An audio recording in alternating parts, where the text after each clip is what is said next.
Hello, in this special edition of Ear Biscuits, we just wanted to let you know up top and unequivocally how much we love our children, love spending time with them, and how much we welcome them into not all aspects of our lives, but all the appropriate aspects of our lives. I'm making this weird. It'll make more sense when we get into the episode because this is at the top of the episode. It's not right now in the middle where I'm actually saying it. To clarify, we love them, we just don't always like them. Is that how it? Boop. Welcome to Ear Biscuits, I'm Rhett. And I'm Link. This week at the round table of dim lighting, we're gonna get cooking like it's the heat of summer. Talking about summertime. We didn't pay for that. We didn't license It's that. a summer, I made that song up. It was an original. Slightly a different I think that's tune. illegal. I think it's illegal to make that claim. Oh gosh. You know, we are gonna be talking about summer, answering some summer related questions, talking a little bit about what we're doing this summer. What we've done in past summers, I think. Yeah, one of the things I'm doing this summer is I raised my mic up about an inch. Your back is more arched in like an odd kind of a way. Well, I tend to hunch. I've hunched do. most of my life, you know. I like to seem normal. I'm not, but I like to seem normal. I like to blend in. And so I tend to bring myself down. But you know what? It's summer 2018, man. I'm going up an inch. Gotta arch that back. Is this what it feels like to be you? If I had good posture, yeah.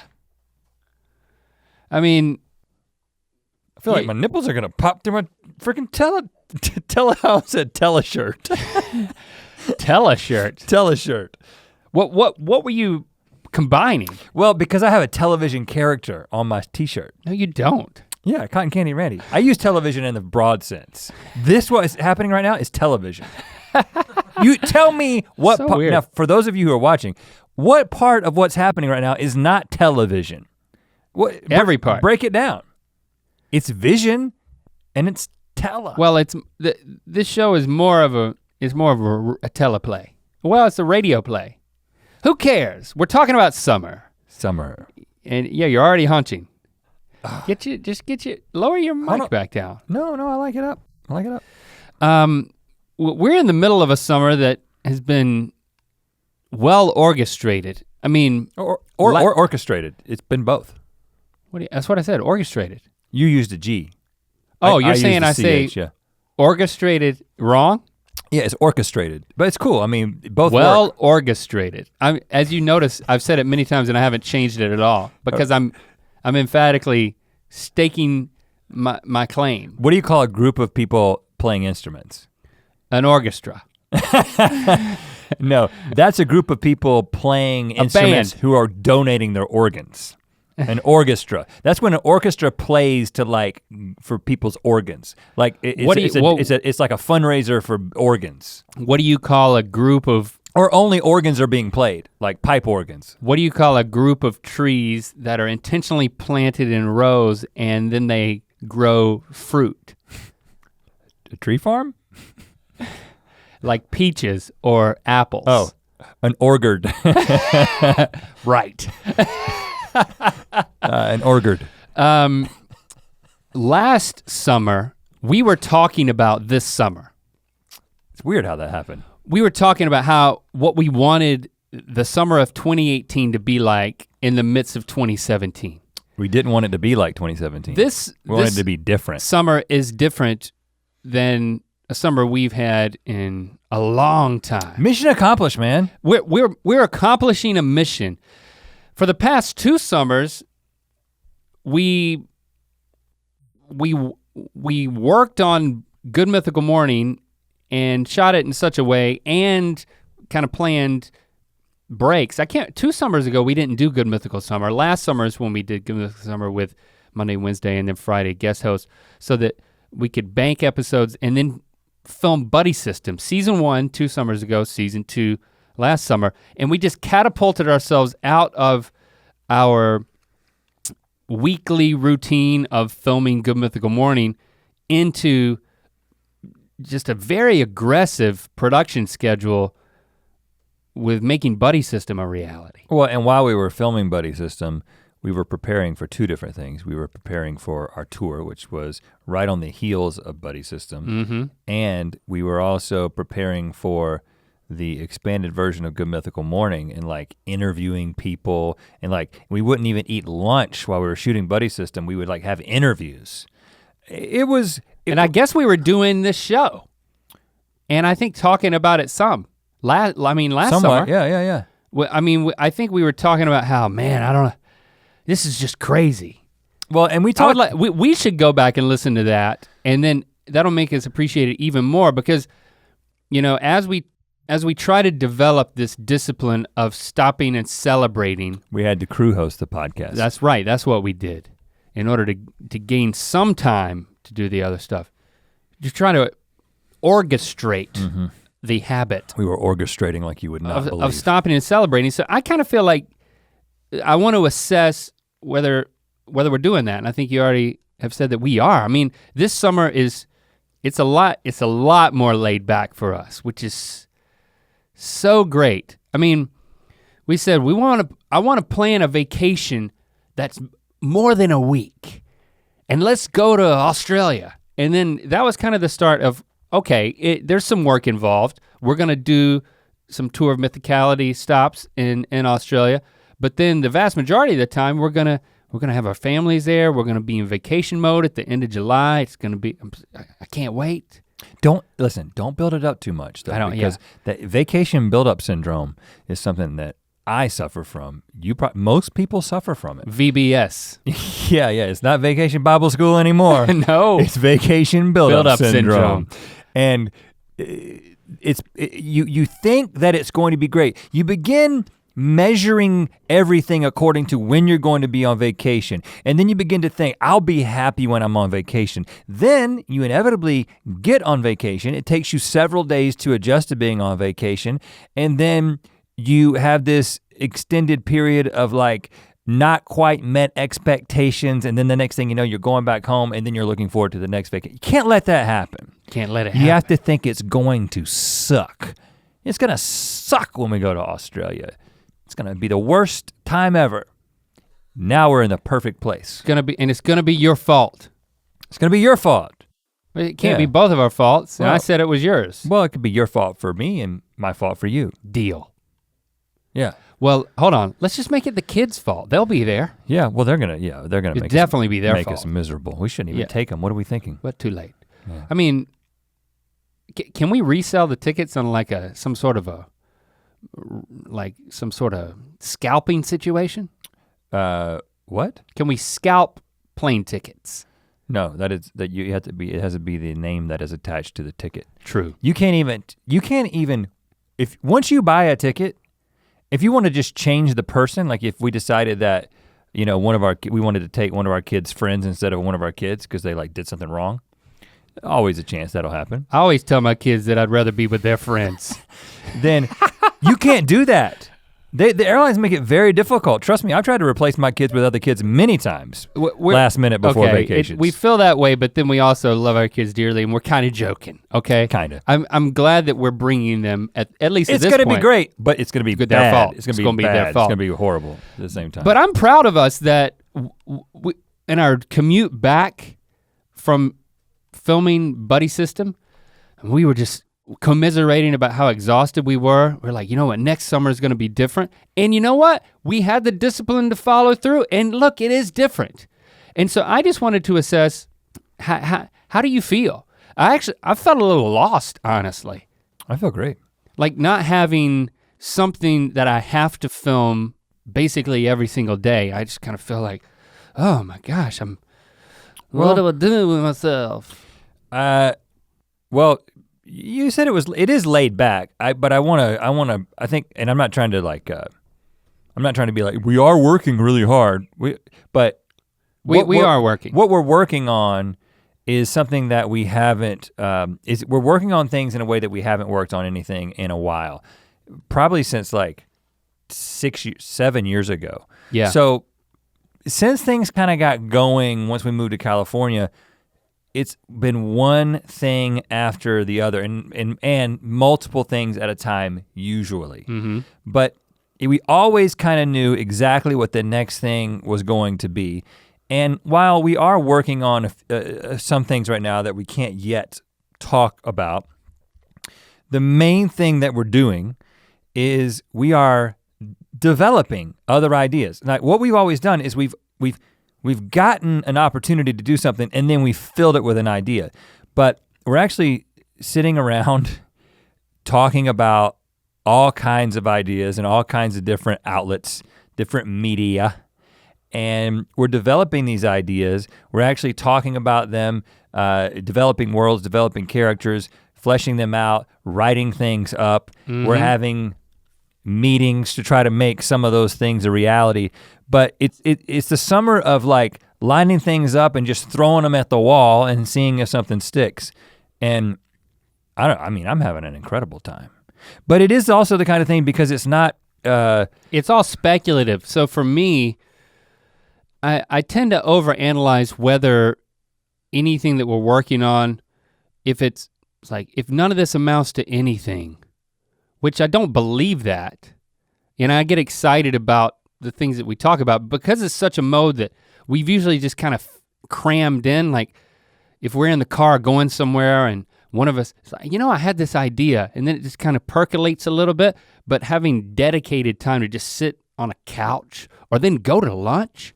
Like we've gone to lunch. We've left this facility and we've gone to lunch. And then a couple times when the food was done, we're like, that was over, lunch was done. We should have gotten up and left. We like, stayed. You know what? I'm gonna get a coffee and stay here a little longer. I feel like an actor. You know how like around here in Los Angeles, you see just all times of the day, you just see people sitting places, drinking coffees. Yeah. These are actors. Good looking people that look like they should be actors. And I think that they're like commercials, but they're not currently, I'm not currently on a commercial, but I make a buttload of money from like a Zerbert Skibert commercial. Zerbert Skibert, it's my favorite brand of tennis balls. Right. Have you tried the new Zerbert Skibert tennis balls? It's two guys. Now with twice the bounce. Who they each were making their own Zerbert tennis Skibert. balls. Zerbert made a tennis ball that was really bouncy. Hey, I had like the perfect bounce, but then it didn't have the right texture. And then Skibert, he had this. Skibert or Skirbert? Skirbert. Skirbert. Zerbert and Skibert. But I say Skirbert. Well, you're mispronouncing his name. Well, it's an orchestra kind of thing. It's written on the tennis ball. Zerbert Skirbert. Skibert. I think it's spelled the same way. How do you spell Skirbert? S-K-I-R-R-R B-I-R-T. Skirbert. Skirbert. Yeah, so now you're back with what I said. Zerbert and Skibert. That's how you say it. And Skibbert's ball had the perfect fuzz on the outside. It had what they call Skibert fuzz. But it didn't have that Zerbert bounce. And then somebody, I think it was Nancy. Who's she? The CEO. Oh. She said, let's bring you two together and hyphenate these two. Oh, you're companies. talking about the hyphenated Zerbert Skirbert? I'm talking about the unhyphenated Zerbert Skirbert. This whole time I've been talking about the unhyphenated ones. The one that was popular in the 70s. Moot point. Oh, sorry. Zerbert Skibbert is the perfect tennis ball. And then they got this jerk guy in Los Angeles, like in the commercials, can't even serve properly. You notice that? Yeah. He's a good talker though. Yeah. I could tell that he didn't memorize his lines, that he was like reading them off a cue card. Yeah, but who cares? But he's still getting resids. He's getting all the resids. But when he's not collecting and now he's coasting, He's just drinking coffee. He's sitting down on next to Cahuenga. us. Yeah. Eating a crepe. Oh, Cahuenga. And that was us for a little while. I thought you were talking about the guy on Fairfax. You're talking about the guy that was in the Zerbert Skirbert commercial on Cahuenga. I'm talking about the guy that was in the Zerbert Skirbert commercial on Fairfax. Is there two commercials? I thought yeah. There is, you're right, but I'm talking about the blonde guy. Oh, you know what? I thought he was wearing a wig. Oh. I thought it was the same guy. Yeah. Why didn't they use the same guy and just put a wig on him? Well, different markets. Right. One's for Maine and then one's for the rest of the continental United States. The wig does look like a mane, like a lion's mane. It goes down on either side. It's kind of like, you know, what's that headpiece that a pharaoh wears? A pharaoh? What? Now you gonna tell me I don't know how to say pharaoh? You said it right, but What? I don't know, it just made me laugh. Pharaoh. It sounded like a Pharaoh. Let my people go, Pharaoh. His wig was shaped like a pharaoh headpiece, but it's hair, of course. Yeah, I think it's Pharaoh. Pharaoh. I mean, I don't know. You were thinking of Pharrell, the artist. Anyway, we were kind of like that guy. Yeah, we're just like those just guys. Sitting there drinking. The waiter came by and was like, can I take your? And we're like, yeah. And you know what? I'd like a cappuccino. I got a couple of teas. I double teed one day. I got tea, and then I got another tea. That's how good I'm feeling right now. A new bag or a new entire? I didn't New notice. water, new bag. And we're talking about ideas. Like, this would be a great television show. This would be a great movie. No limits. Yeah, so the chances that any of the stuff that we're talking about right now actually becomes a reality is beside the point. not slim, but it's probably the next idea, which is a little unusual for us because again, when you do stuff on the internet, even with the stuff that we've done with YouTube, like with Buddy System, we ended up getting a show on YouTube Red before anyone knew what the show was. I mean, that's you know, that's the truth. That's how it went down. It was like, do you guys have an idea? We're like, yeah, we got an idea. Let's come up with an idea. Buddy comedy, scripted. It's gonna have musical elements. And this is this process. The pitch was backwards, which is kind of non-existent. Going through the more traditional process of, you know, talking to gatekeepers about ideas. That's right. They won't even let us on studio lots. We just talking to the guy who at the gate. Yeah, it's a different process. Not what you mean. But I'm really enjoying it. I'm really enjoying it. Even if it's I get inside my head a lot in terms of, because my personality type, I keep a running record of like, have I accomplished enough today? Do I feel like I've earned the right to go to bed tonight? I think it's something that it's subconscious for me. So I have to make an active decision, kind of like what you're talking about being on vacation. There's that transition period. I'm still kind of in that in terms of what our summer is, but. Well, it's gonna be over before you know it, so you better start enjoying it soon. And it's gonna be your fault. But I do think that some of the ideas or these will lead to something. While Good Mythical Morning continues to go, or to stay. I don't mean, you know what I'm saying? I feel like whenever we talk about something that's not Good Mythical Morning, there's a certain person that we need to reassure that it's not gonna have a negative impact on Good Mythical Morning. Well, certain person be reassured that Good Mythical Morning is not going anywhere. You wanna answer some summer questions? Yeah, we have summer questions from you. I think we'll get to many of those. But first, we want to remind you that you can go over to mythical.store to meet all your life needs.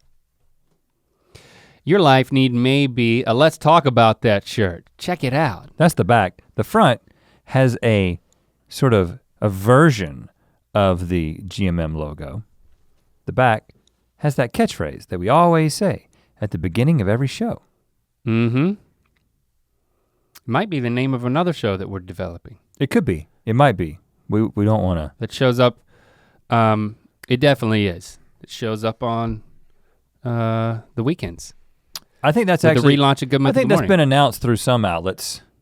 Yeah, there's gonna be a Saturday There was show. some article and we didn't announce it, but I'm sorry if that's how you heard about it, but now we're talking about it. Yeah, just casually. Every Saturday, when GMM comes back for season 14, there's gonna be a show called Let's Talk About That, where we talk about the show with Stevie. I don't know what it's gonna be. We've only started to talk about what it might be. Yeah. And I'm pretty excited. I'm very excited.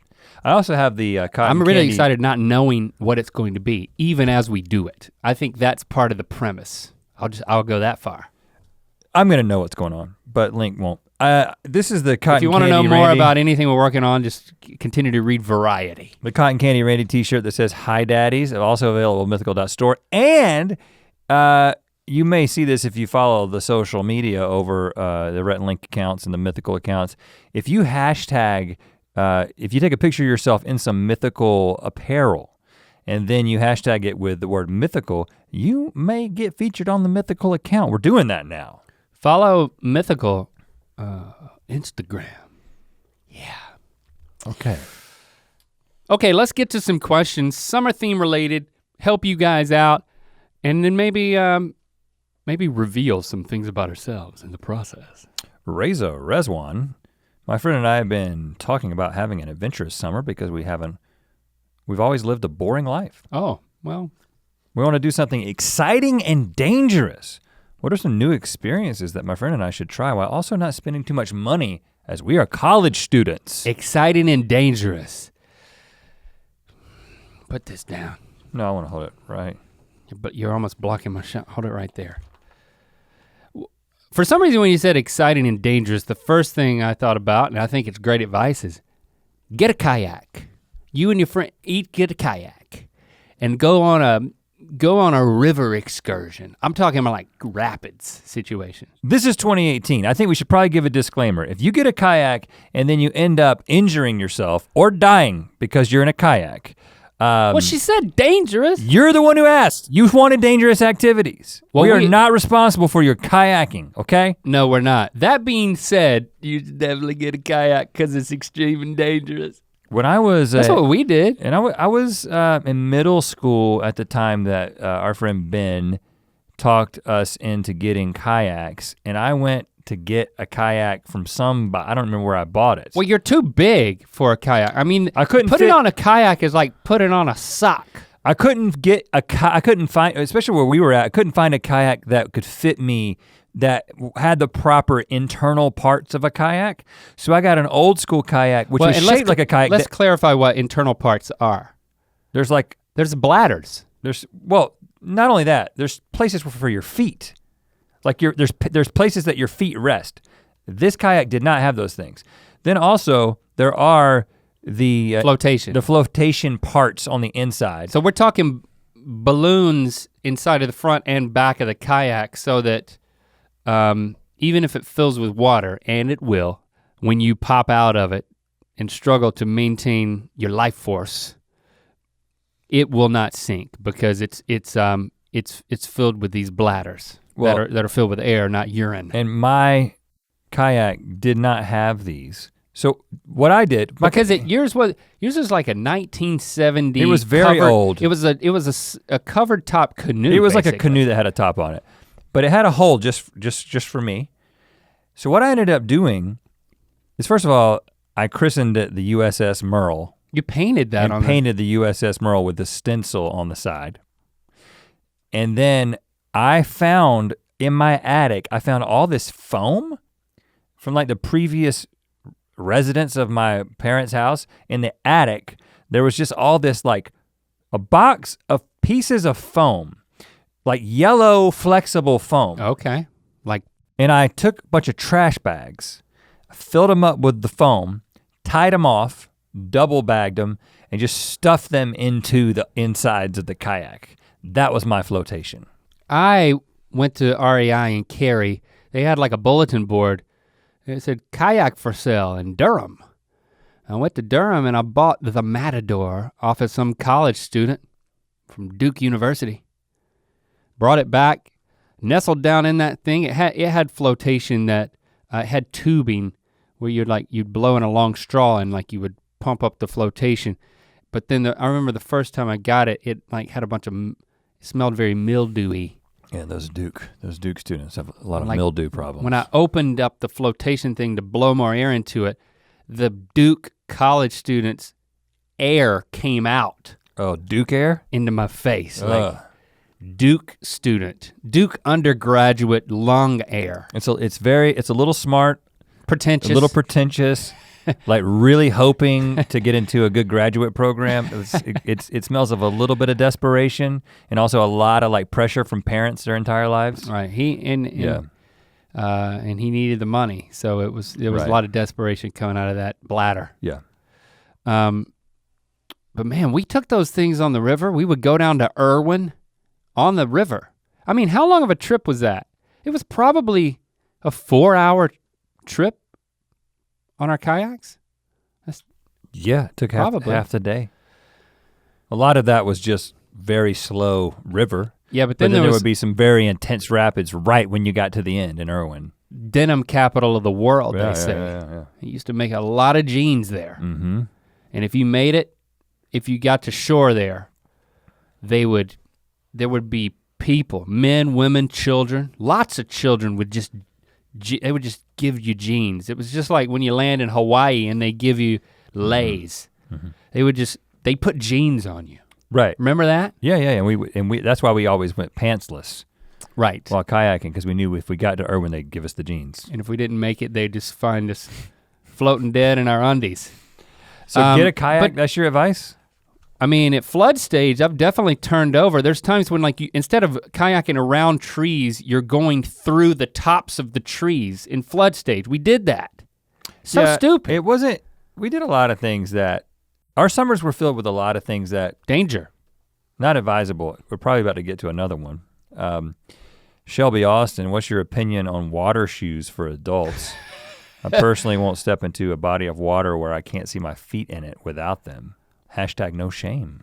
Well, if there's any way we can bring shame into the equation, I would love to do it right now because I'm against water shoes. It's just like those didn't exist when we were frolicking in the water. I mean, in the river, just to stay in the river here, we would wear our tennis shoes. We would have river tennis shoes. You had a pair of shoes that had a pair of shoes that you had fully worn out on land that now became river shoes. And you would not wear socks, and then you just lace them really tight. And that is difficult. It's difficult to swim in tennis shoes, but you don't really have to swim as much as just don't die. If we had only had water shoes. If water shoes had been a thing, we probably would have worn them. Ben wore duck shoes, like the rubber shoes that then turn into leather at the top. Yeah. He wore those duck boots. Those had like an insulating layer in them too. I know, they were like winter shoes, but he wore them all the time. And you wore them in the river. Yeah. I don't know. Once those things fill up with water, it's like wearing 2 liquid anchors. Crazy, man. But fashion, in terms of fashion, I've yet to see a person look respectable in water shoes. I will say that. When we did the Will It Slip and Slide episode, we needed some grippy shoes, and Daniel gave us those. They're not water socks. They had the individual toes, but they were like, what are those things? They're kind of like, I think they're a form of water sock. I felt a little self-conscious wearing those, but also it was kind of neat. So I think if you're gonna do it, these are not technically aqua shoes, water socks, or whatever you're calling them. But if you get those like individual toe shoes things, you're gonna look like a dummy, but it's pretty cool. But I do think you shouldn't get into a body of water if you're the one wearing them, where you can't see your feet. Barefoot water shoes is what those are called. Thank you, Jacob, for the clarification. I don't think you should, I do agree with Shelby's assessment that you should not get into a body of water where you can't see your feet without some sort of covering. I mean, I don't know how we never got hurt all the time that we spent in the Cape Fear River with no real, this is a serious river, serious rapids. Water moccasins. No life jackets. We were walking across the rapids, swimming down the rapids, and we had some like technique that we developed. We're like, you gotta keep your feet forward and keep your hands up, which is true. But there's just a lot of good fortune that got us back and forth across that river thousands of times. And we found without getting into any trouble. Yeah, so in Bowie's Creek, there's that set of rapids there that we would spend most of our time. We knew like there was a secret water hole that was probably 10 feet deep, even though everything around it was like 3 feet deep. Mm-hmm. We'd swim there, that was pretty cool. But then we would also go down the river further, and not all the way to Irwin, there was that place that had the huge rocks, and we would swim there, and they had these places that we would call them jacuzzis. You know, where the rapids would it would eddy back on themselves, and basically the water would churn and dig a hole, and if the river was at the right level, some rocks would be exposed such that there was a lot of water spilling into this hole and then churning around, and one person could fit in at a time, and you could hold your breath and go underwater, remember? And put your head under the waterfall and breathe under there. Well, we were doing that crazy. After we graduated college. We went down to Irwin and we did that. And remember, you got stuck. Oh, my foot got stuck. One of your feet got stuck. And that's how you die. And it was, there was a panic situation because we're in the middle of this river and I'm like, oh, his foot is stuck. And you eventually got free. This is crazy. This makes me think, I just read this news article today. There's a river in Arkansas where apparently it's not uncommon in Arkansas for sinkholes to open up in the riverbed. Good Lord. And these people are like kayaking or rafting or so something. Like the river just disappears? Like No. Sinkhole in the middle of the river formed a whirlpool that started taking someone down. And a guy saved people, but then the guy who saved people went down and died. Like this happened yesterday. I saw this like the headline. I didn't read too many of the details. Maybe he'll pop up. Maybe he's not dead. I doubt that's gonna happen. Yeah, sinkhole. Yeah, but we never saw any of that. Sinkholes are jerks, man. No warning. Like email or something. Just send a warning.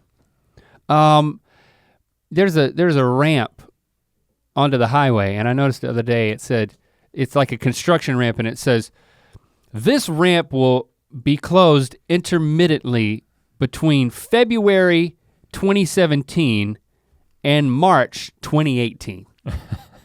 And of course, it's after March. That's a big swath of time. And we're beyond it. And we're beyond it, and the sign is still up. And by the way, they're still closing that ramp sometimes. Intermittently. I mean, but I think they should take the sign down. Well, they should adjust the sign. I got one. Brianna Schmid. What do you do? She did? What do you and your wives do to keep the kids from bickering all summer? Good question. She says, we have a pool, a trampoline, and an Xbox. Well, okay. You go, Brianna. You got it. We got all that stuff to keep them entertained, but they still manage to drive each other and me, emphasis on me, nuts, fighting over the smallest things. They are 10, 6, and 3, all girls. Oh gosh. Well, first of all, mine are 8, 13, and 15, and it don't stop. So don't get your hopes up that the bickering over the smallest things is gonna stop. No. I love my kids, but I know we've already laid into them at the top of this thing, but. Well, what we have discovered. I don't have a trampoline. We have discovered, now I would have thought maybe that was the thing, but Brianna's saying it's not. I've had all of these things at some point in my life. Currently have a pool and an Xbox, had a trampoline. Well, you go. In my past. You also have an Xbox and a pool, but I'm not talking about it. I also have an Instagram account. This is a point. I'm just trying. Use it. I'm just trying to relate to Brianna here, so I can say that I feel qualified to answer this question. We have discovered the wonders of summer camp. We heard about these people. We heard about these people who were like, we send our kids off for a month. We're like, what? A month? It's like, it was like 6 weeks. And then somebody else. 2 months. It was they were bidding. They began bidding on how long the kids are gone. Sometimes they come back, we don't quite remember their names. And we're like, what? That's a long time. And most of them were like in the Northeast. Northeast, apparently. It's a Northeast thing. Northeastern people don't like their kids. Northeastern people like their kids less than we like our kids, apparently. And this goes back to when we were, if we lived in the Northeast, we would have gone to these camps. It's like boarding school. Yeah. But everybody loves it. The kids love it, and I have to assume the adults love it. It's a win-win. I mean, it might hurt the wallet. So the wallet doesn't win. But if you've already got a pool, a trampoline, and an Xbox, it shouldn't be a problem.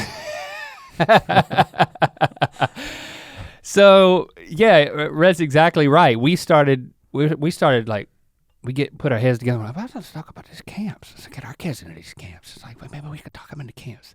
Because for us, camps were just, there was one summer between, I don't know when it was, we could figure it out, but that ubiquitous photo of the two of us as kids with the purple gorilla shirts on, the matching shirts, standing in front of Rhett's dad's Dodge Dynasty. That was taken in the parking lot Probably of the zoo. The summer between 6th and 7th grade, maybe between 5th and 6th, definitely one of those two. Seems right. That was taken in the zoo parking lot where we had just purchased the t-shirts after your dad had picked us up from spending a week in the mountains of North Carolina at Camp Caraway. I wonder if it's still there. It's gotta still be there. We did that once and we never went back. Well, I wanted to go back, but because you puckered up and didn't take a crap the entire week and had a horrible experience, we didn't go back because I wasn't gonna go back by myself. Well, at night, you had a tough it would time. be dark. It was great, man. And then the day it would be light, but it was great. Not like that light. We went on hikes. We took that one hike out into the middle of nowhere and like slept at this old abandoned camp. It was dark there too. We roasted marshmallows. They did these crazy like activities at night with bonfires. I mean, very dangerous. I remember loving every part of it, but every time I would check in with you, you would just have this like pained look on your face, like nothing was going well. It was quite literally out of my comfort zone. I mean, when you line up to take showers and they got like stopwatches and they're like, everybody just gets a couple of minutes. That was uncomfortable. And it's a cold shower. And then you're like, if you were gonna poop, somebody could walk right by and see you. I don't think that's why you didn't poop. I mean, my body knew. I didn't poop as much as normal. Whatever I had when I arrived at camp, my body knew to keep it because it didn't know what else it was gonna get. Well, but it kept getting camp food the rest of the time. Were you not eating it? Maybe not. Camp Caraway's still open. So, but you did eventually poop. I'm sorry. Hold on. You didn't poop, and then we went to the zoo. Did you poop at the zoo? I'm sure the animals did. It would be hard to watch, to not poop that long and then go see animals and they're pooping left and right. It's like they're taunting. Because it makes me feel different about that picture of us with the gorilla shirts on to know that you're holding a 7 days worth of crap in your large intestine. But the expression on your face is so happy. Because you were so happy to be at the zoo. I was released, man. I had not experienced that release. You took a crap at the zoo. There's no way. That's I just crapped a 7-day log face. Yeah. It really is. Yeah. It's a look of relief. And all I got is this purple t-shirt. That's what the t-shirt should have said. So we're sending our kids to summer camp. Now, first of all, Locke is gonna be doing the basketball thing most of the summer. Shepard's not going away to a sleepaway camp. He's going to a day camp, but the thing is every other day for like 5, he's gonna be doing a lot by himself. But you're actually doing Lando's not going to any sleepaway camps, but Lincoln is going, because he went for 1 week last summer with a friend to a sleepaway camp in Michigan, actually, because that's where his friend was already going and had been going. This year he's going with another friend for 2 weeks. Most of the camps, they sell it really hard on the website. It's like, well, the first week, you really gotta stay for 2 weeks if you're gonna make the best of it. And I'm like, you ain't got to talk me into it. I mean, because I'm really concerned about, we got a lot of questions from you guys in responding to our post about the boredom. You know, if you're not working over the summer, you're freaking, what are you gonna do when the Xbox gets old and the trampoline falls through and your pool gets stagnant? You're just gonna be filter. You're just gonna be bored.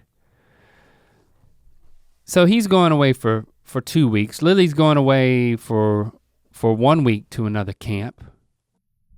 I mean, you drop a load on this stuff. I don't mean to bring that back up, but we'll see. Are you preparing them for that though? They are related to you. Are you? Well, it's funny. Tell them the story the other night where when your parents were in town and we took them all out to dinner, right? And like Rhett's parents and my mom and her husband Lewis, who, yes, he's technically my stepdad, but I don't call him that. He calls you his son-in-law. Does he? Yeah. He did that? I mean, he did that at some point in the past. Well, that is so sweet. It's technically accurate. Well, it's technically incorrect. Oh. I mean, maybe you are his son-in-law, but that's not typically what son-in-law means. Yeah. You're his stepson. Stepson is accurate. Yeah. Son-in-law. I don't call him father-in-law, I just call him Yeah, because that would also be incorrect. You could say stepdad would be. I don't say stepdad either. Okay. I say my mom's husband. Okay, that's one way to it. Stepdad's a shorter way to it. I mean, when he arrived, I did give him a hug, and when he left, I gave him another hug. Okay. I know what you're getting at though. They're sitting down there talking, and then it's Christy and Jesse, and then me and you, and so like, you know, on long tables, it's like everybody, we're just kind of talking in pairs. Like the two of us are talking to our wives or talking to each other, and then our kids are down at the other end of the table. Yeah. So you didn't hear, apparently they were talking about what we're talking about now, about the kids going to summer camp, and then you catch wind of the conversation, you're like, you told them what we just talked about. You're like, well, when Link and I went to summer camp, Link didn't crap the whole week, and the table just erupted. And I was like, well, I mean, it's funny, but it's not that funny. And then they were like, Christy was just telling us that when she went to summer camp as a kid, she didn't crap the whole time she was there. Okay, this is a serious problem. So we're super compatible. You're taking a very high constipation potential into these summer camps with your kids. I think that's, I mean. You gotta send laxatives. That's the key to marriage right there, first of all. Let's just focus on the positive for a second. But yeah, genetically speaking, we're setting up our kids high propensity to for a world of lower GI hurt in the coming weeks. How do you prepare your kids for that? Just say, all right, you know what? For the next few days, kids, you're just gonna take a dump in the backyard. Yep, that's one way to do it. And you're gonna have to watch each other. Yeah, I like that. Another thing you could do is you could begin to slowly transform your home environment into a camp environment. You could begin acting like a camp counselor. You could begin decorating their room a little bit differently. And if they can learn how to crap in that environment, then they'll just carry it right through to the summer camp. I mean, I didn't dislike camp, and I'm really glad that I'm sure they're gonna enjoy it, and I'm sure they'll poop at appropriate times. I don't think I have to go through this, but all of the rituals of camp are pretty cool. So I hope that the camps that they're going to have those like rituals. I think they all do. Like, you know, even Camp Caraway, it was like the first night. Yeah, I don't remember the details. The camp counselors did some sort of performance, and the guy sang a song. I thought they were so cool. Moon pies and grapes. Oh, yeah. Remember that song? Yeah, moon pies and grapes. Moon pies and grapes. Oh, the best song ever. I don't know. That guy was so cool. He had a beard back when it wasn't cool to have a beard. Right. He was so ahead of his time, singing a song about moon pies and grapes. Of course, my wife went to Meredith College, an all-girls school, which was basically summer camp year round. Because they had all types of rituals that they would do at this thing. Cornhusking. And we would go to it. Remember, because I started dating her and I would drag you to this stuff. I made the mistake of going one year. They had rituals and stuff. They would hide the baton. There was a baton. They still hiding the baton there? And it was like sometimes they hide it under the bridge. The senior, They hid it under the bridge over the lake. I think, I'm gonna get this all wrong, but I'm just gonna say it this way. I think it was a senior class that would hide the baton, and then all year, the junior class, like their job was to find it. That's pretty cool, right? Totally summer camp stuff. This is a college campus. We should hide a baton around here. Well, you know, Chase put that picture of himself in our office to cover up the hole where it's the fire valve. And if like the sprinklers are going off in this place, you want to scramble to turn them off or something? You gotta punch through Chase's face. grab a valve. Well, he's and turn it. obstructed. It's if the fire marshal came through here, we'd be I think fine. it's a fire code. I would have Docus pay the level of a fire marshal fine, and then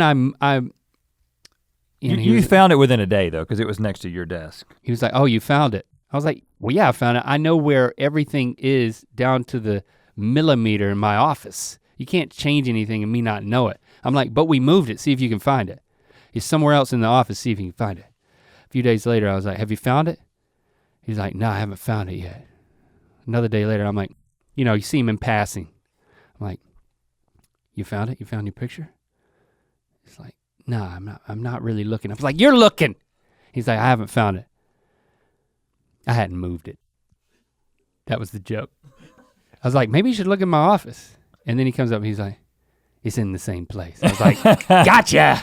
It's not in the same place anymore, but okay. I really got him, that skydiving Well, we should do a baton. Follow him on Instagram. He skydove. What a weirdo. Aubrey Bishop, what's the best way to even out a farmer's tan? I'm embarrassed to look like Neapolitan ice cream. I wanted to answer this question because I recently saw myself in the mirror and realized that Don't make a habit of looking at that.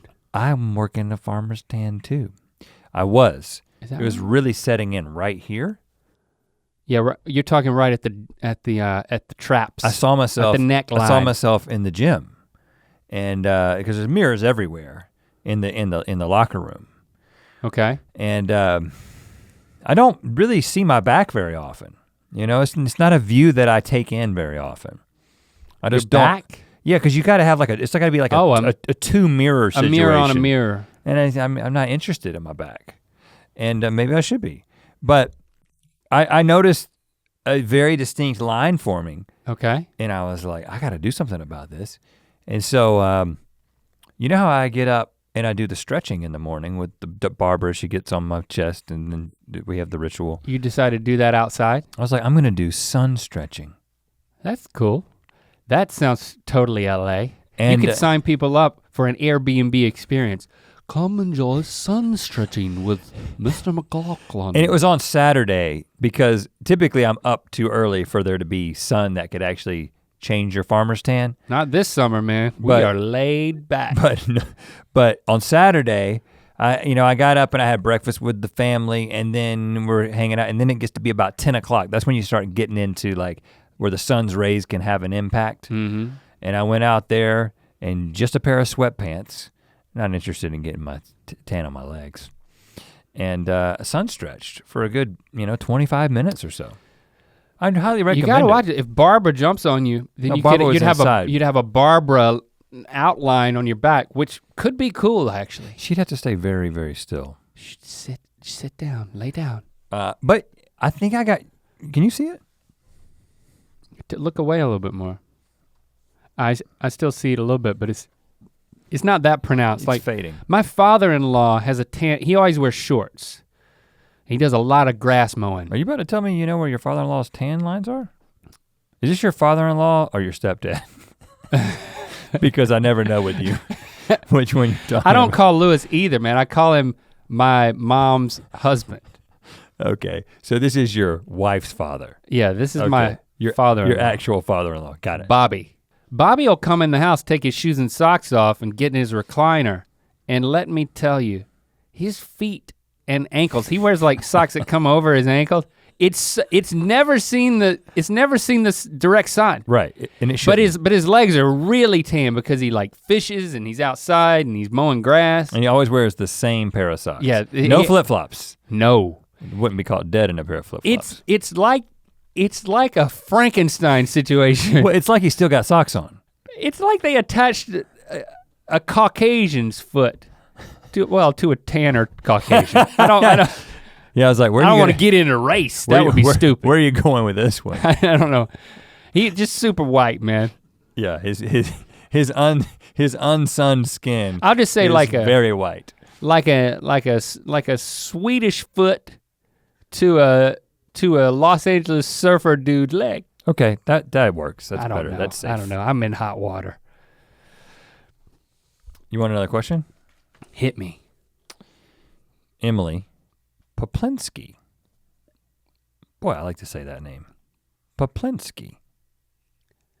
Ironically, you're mispronouncing it, but go ahead. Peplinsky? Peplinsky? I Peplinsky. I think we're done with the pronunciation I'm humor. never done with it.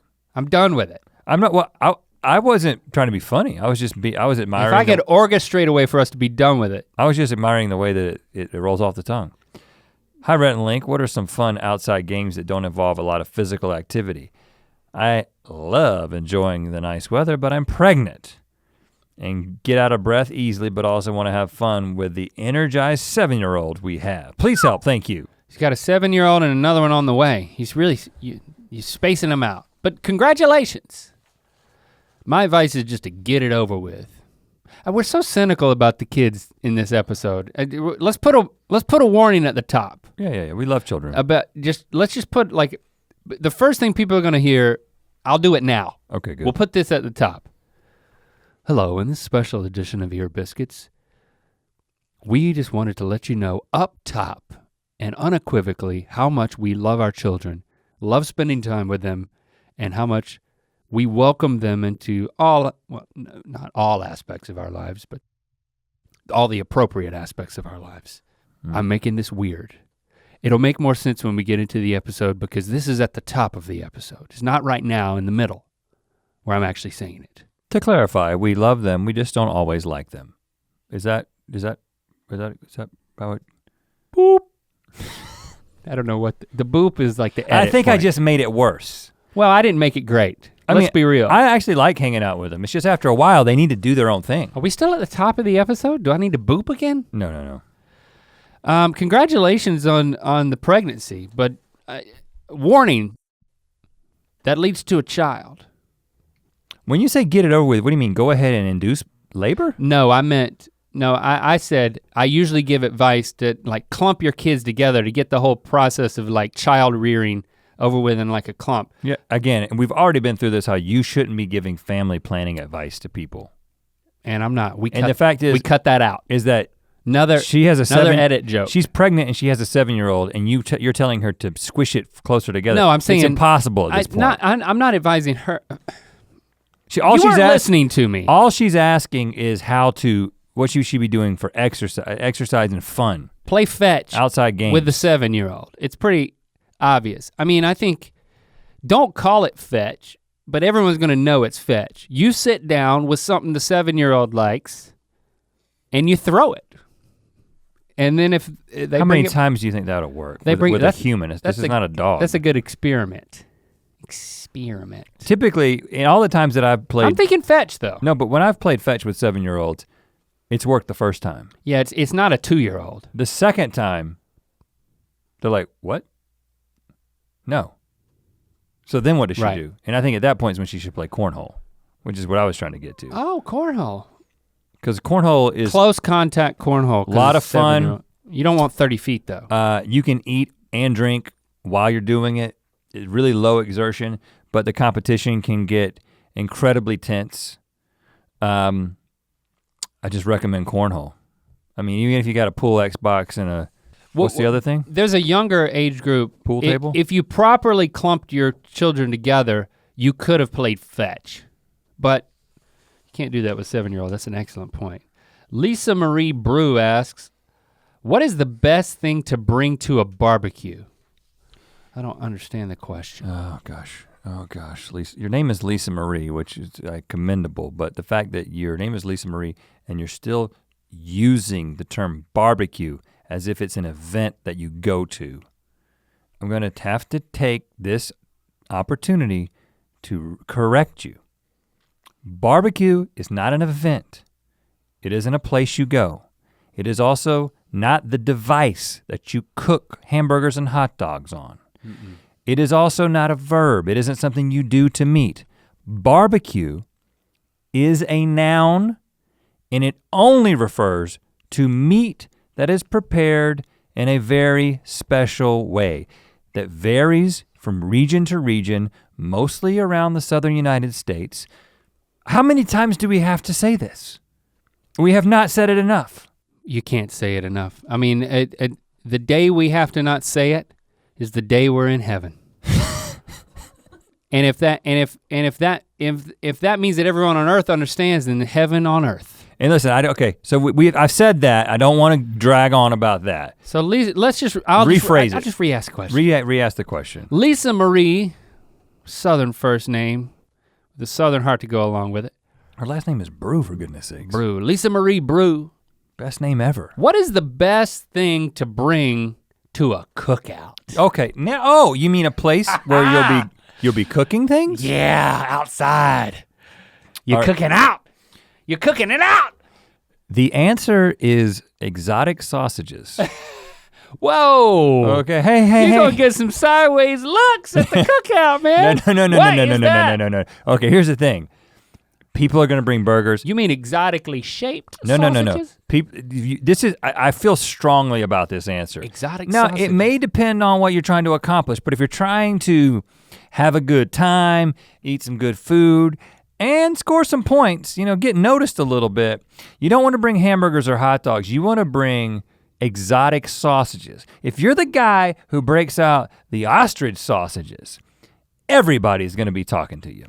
While you're eating, they're gonna be talking to you about the exotic ostrich sausages while you're eating what they brought to the cookout. No. I get it. Every single person. Try my ostrich sausage. And hey, you want to trade these? Let me get a little bit of that. I don't think burger.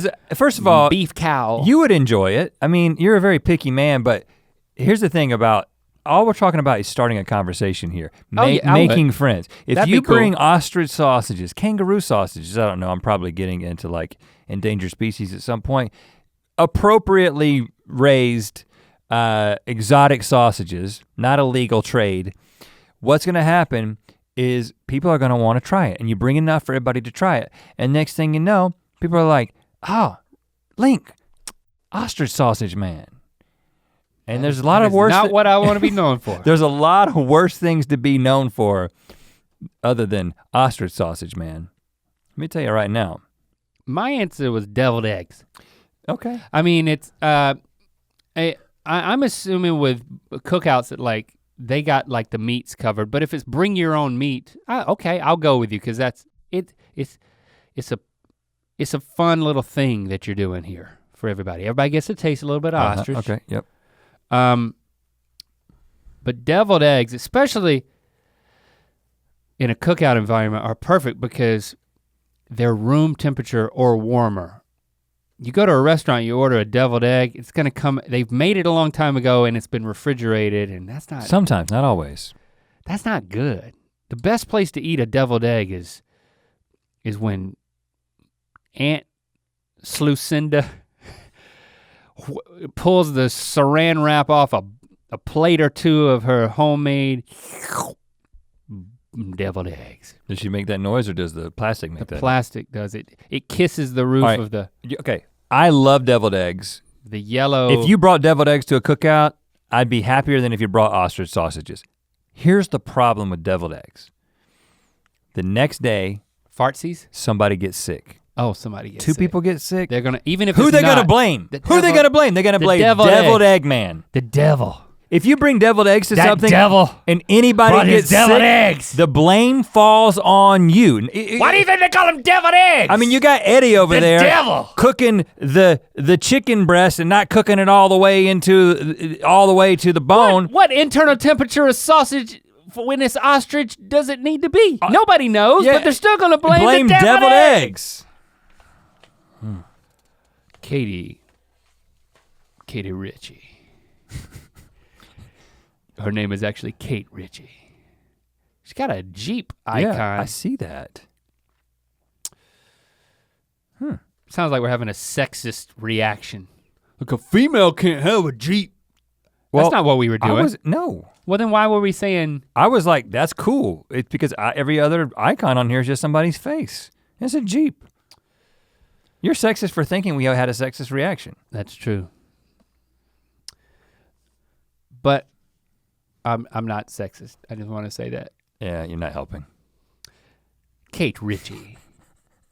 I'm going on vacation with my best friend near the end of summer. Okay, cool. What should we do during the 12-hour car ride to make it extra enjoyable? Well, you I mean, you've picked your best friend, so you got a good compadre for this thing. I mean, it took an hour and a half to drive and pick up my mom and my stepdad, her spouse, her husband. And I took Lando with me because I liked hanging out with him, because I love all my children. Yeah. And I look for any opportunity to hang out with any of them. Plus, I needed to legally drive in the carpool lane. And I was like, shut up, you're only here so I can drive in the carpool lane. No, I didn't say that. Because he was like, Dad, let's play the alphabet game. So you're looking around, I'm just brainstorming here. For us, I mean, it literally, for an hour and a half, we played 2 games. I'm just gonna pitch these. I don't think this is what they should play, but I think it might be the start of something that they can do. You'd look for a word that started with the letter that you were on. So I have A, so I'm like, oh, Allagash Lane. And then he has B, and he has to find a B in signage or bumper sticker. I know how it works. Oh, you do?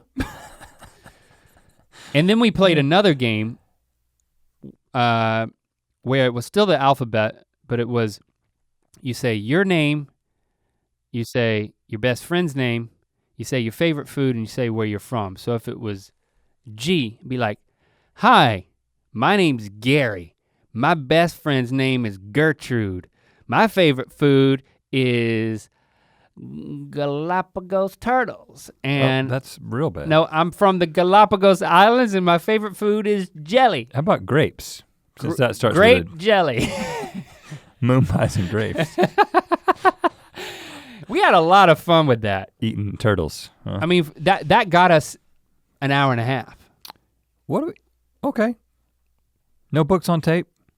The overlap between Lando and our books on tape taste is not. Okay, all right. There's no, the Venn diagram looks like 2 tires on a truck. I don't think that's gonna get 12 hours. So I do think that you can play that game for a while, about as long as you can play fetch with a 7-year-old human. My advice sucks today. That's what you're saying. No. Well, I think that one of the things. I didn't say it was advice. It's just, I said we're beginning a brainstorming. Okay, well. And now you're saying, well, since neither one of those ideas have led to. I'll add to it. That's fine. I just don't think they're gonna take the whole trip. You don't have to yes and it. This is not improv No, class. I think you're gonna. I don't even like those people. I think you're gonna agree with my suggestion. Rest stops are really underrated. You know what I'm saying? Let's put things into perspective here. You're already paying for them. You know what I'm saying? Oh, they're ours. They're the communities, man. They're the citizens. They're the public. They're the rest locale for any citizen. And have you been to one lately? Where anything goes. Have you? Listen, rest stops get a bad rap. You know? This is how it goes. I'm a rest stop. I'm at the side of the road. You're driving real fast and then you pull in slow and you stop. You get out, you go to the bathroom. You see a weird dude by the trash can. You run back to your car and you leave as quick as you can. As quick as you can. Okay. You don't agree? I thought you would be with me on this. I am, it's great. I mean, no, anything you want to eat, anything you want to drink. Vending machines, large water bathrooms. Fountains. There's usually a grassy area. You can play fetch with your 7-year-old. You could play cornhole if you got a mobile set. They won't stop you. I've tried that. Well, you don't want to do anything that's gonna slow down the trip. You gotta keep moving. If it's a 12-hour drive, no. You don't want to play cornhole at every rest stop. But I think you should stop, but think of all the time you save with the rest stop because you just get off an exit and you're there and then you get back on the exit. There's no like, which way do I go? I would recommend packing special food items and then instead of stopping to eat, having picnics at rest stops and bring enough for friends. If there are other people who are there. Some people are on their last leg at a rest stop. They need a little fried chicken. I'm not talking about at night. Let me just clarify. I'm talking about day rest stops. Oh yeah, broad daylight. Don't go at nighttime. What about dancing across state lines like we did in the Mythical road trip? I mean, we drove all the way across the country in a U-Haul pulling a minivan. I feel like we stopped at every state line. I feel like it's dangerous. And danced across. It was dangerous to find a parking spot on the side of the road to run back to the. Getting out on the interstate and walking you're just in the danger zone, especially now with texting and driving. Like people end up getting into the shoulder. Like I will not change a tire if I haven't had a flat tire on the interstate. All the advice we've given today has been so unsafe. Why can't we just continue? No, what I'm saying is, if I get a flat tire on the roadside, yeah, I'm calling AAA, man. I'm not, especially if it's on the inside, if it's on towards the road, well, I'm not getting out and trying to change my tire with the people texting and driving, man. Yeah, you do have to pull over really far if you want to. But what if there's a wall? What if there's a wall and you can't get that far over? I'm not getting on that side of the car because people swerve. They're not thinking. They're not just texting or driving, but people they swerve. I'm not gonna take that chance. I'm gonna make the AAA man take that chance.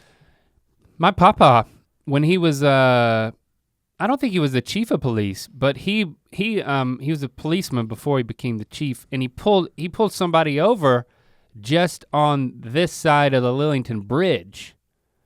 And he gets, the person pulls over and then he gets out of the car and goes back, and he's talked to the person, he's got their ID, and then he's coming back to his patrol car.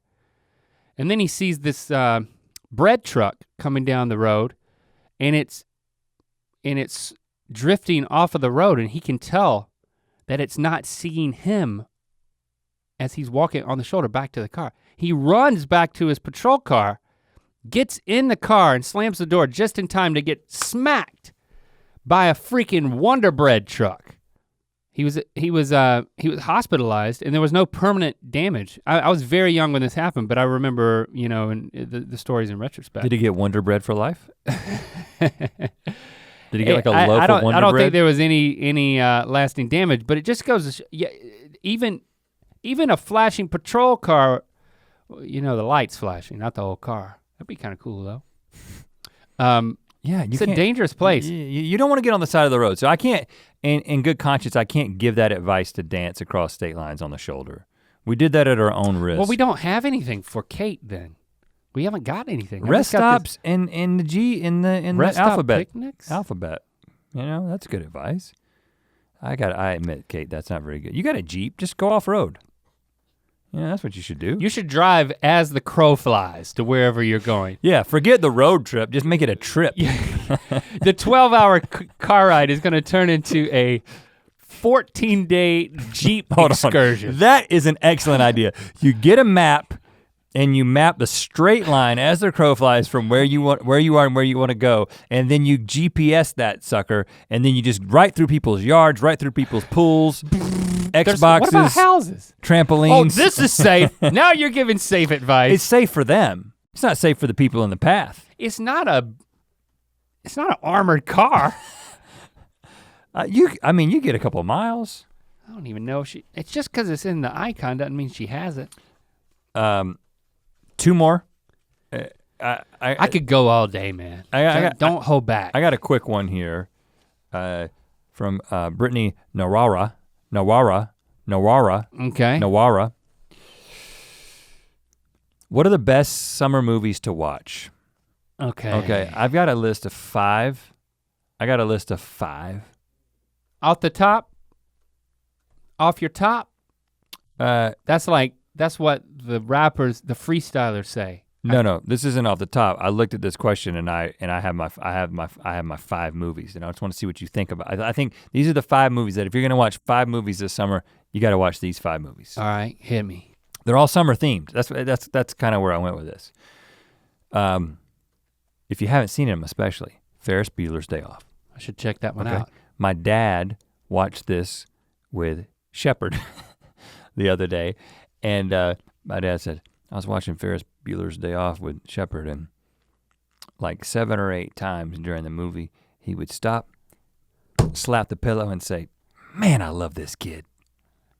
You talking about Ferris Bueller? Yeah. He should have invited me, yeah. Haven't seen it.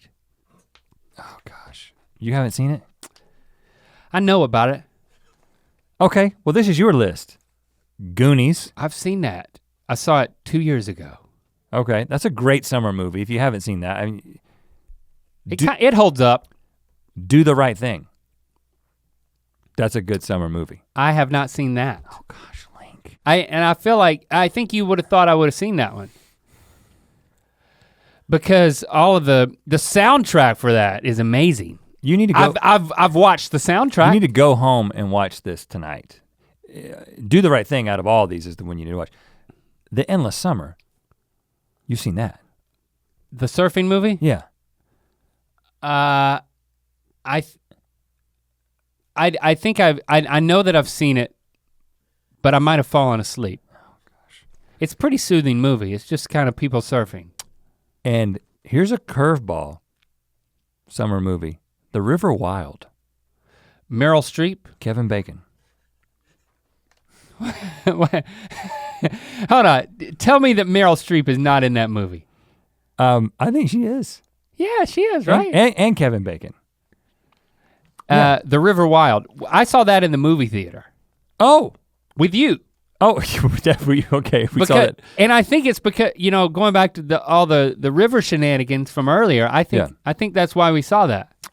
She was a river guide, and Kevin Bacon. Don't say what, you can't say anything about it. You can't say what he is, because you spoil it. I don't remember what he was. Oh, okay, all right. He just goes on a trip with him. It's a good movie. Well, you just kind of, you soft spoiled it. Now everybody's gonna be watching Kevin Bacon with eagle eye. It happens pretty early. What about A River Runs Through It? It's not a summer movie, it's just a river movie. What about Cape Fear? It's another river movie. What about, let's talk more about river movies. Well, name another river movie. You just named some really good ones. Name another river movie. Mystic River? Oh, Rivertasia. It's the Disney, there's lots of dancing, it's animated. River's Edge. What is River's Edge? Something that you read off of Feldman's phone. I don't know what it is. Okay, last question. Summer's great, man. There's even if you're working, there's a freedom. It's like traffic's gone down. Have you noticed? Because of the kids. It's amazing. They're not in school. How much LA traffic goes down in the morning, especially. I mean, in the afternoon, not so much but I think the kids are off. They're out of the moms are off the streets taking their kids to school. Or dads. I take my kid to school. Sexist. Elon Costa. What do I do if I live in the other side of the world and it's winter? That's a good point. We've been all excited about going to Australia. We realize it's their winter. And so the answer is you buy tickets to the Tour Mythicality Aussie edition. We're gonna be in Sydney, we're gonna be in Brisbane, and we're gonna be in Melbourne. Yes. We're gonna be gallivanting all around the place with our family. With a footprint as big as we're gonna have, you probably the odds of you running into us are through the roof. That's not a challenge, by the way. We just want to come see us at the show and don't try to find us anywhere else. Tourmythicality.com. Seriously, if you're in Australia, come on, come out. I think I'm bringing It's winter time. I think I'm It'll bringing be warm in there. I'm bringing a coat. It's not that in Australia. It's not that cold when we're going there in the winter. Like, what are the temps? But I mean, I think 30s to 60.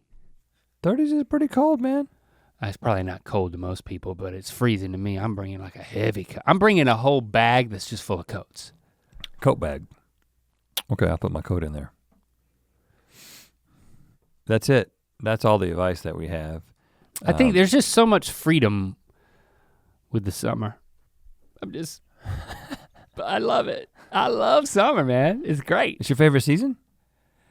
No, fall is my favorite season. So when it's all ending? When death is upon us? There's a freshness to fall, I feel like, actually. It's not a death to me. It's like I don't know. Change is exciting. The transitions. The transitions into every season. Of course, we don't have that out here in Los Angeles. Oh, there's a teeny bit, but not nearly the amount of transition that we got in North Carolina. That is one thing that I miss, is the transition into fall, and then that first day of spring, not literally the first day of spring, but when you kind of realize that spring is happening. But then That's all of a a problem. sudden, it's Spring like is 100 degrees. Going into Before you know spring it. is a problem because of the pollen and stuff. Pollen. And then you go into summer and it's like it's very smoggy and gloomy out here. But then it starts to clear up some late in the fall. We're enjoying it. Now we're just talking about the weather. Yeah. This podcast sucks all of a sudden. just turned into an episode of the Californians. We talked about traffic and weather right at the end. Oh gosh, what have we done? We hope you enjoyed this episode of Ear Biscuits. Thank you for all your questions. As we asked you last week, if there's somebody out there that you think might enjoy summer advice and podcasts, share this Ear Biscuit with them. If they might be a parent who says that we had no need to apologize or hedge with the things we said about our kids. They might be a pregnant woman with a 7-year-old that they like to play fetch with. I don't know. They might be somebody who loves their kids or likes their kids or is just tolerating their kids. Everybody on that spectrum is welcome. Summer and pregnancy, those are two things that you should not combine unless, if you can help it. And very important, last thing we want to say is that after next week's episode, we'll be back with another episode just like always next week, but then we are taking a short 3-week summer break because we just weren't relaxed enough. So we're taking a short break. We got some other things going on in kind of preparation for our trip across the world. And then we'll be back on July 30th. We'll have a freshman. So it'll be 3 weeks that you can mine some older Ear Biscuits. And lastly, I'll just say, continue to give us feedback, hashtag Ear Biscuits. We gave a little speech about the morphine of this show in the last episode. We appreciate that feedback. We are processing it, and we'll continue to process as a response to this prompt, hashtag Ear Biscuits. Let us know what you're thinking. What resonates with you? What do you appreciate about this show or about me? Just kidding. I don't need any feedback. All right. Thanks for hanging out with us. We'll talk at you next week. Yes.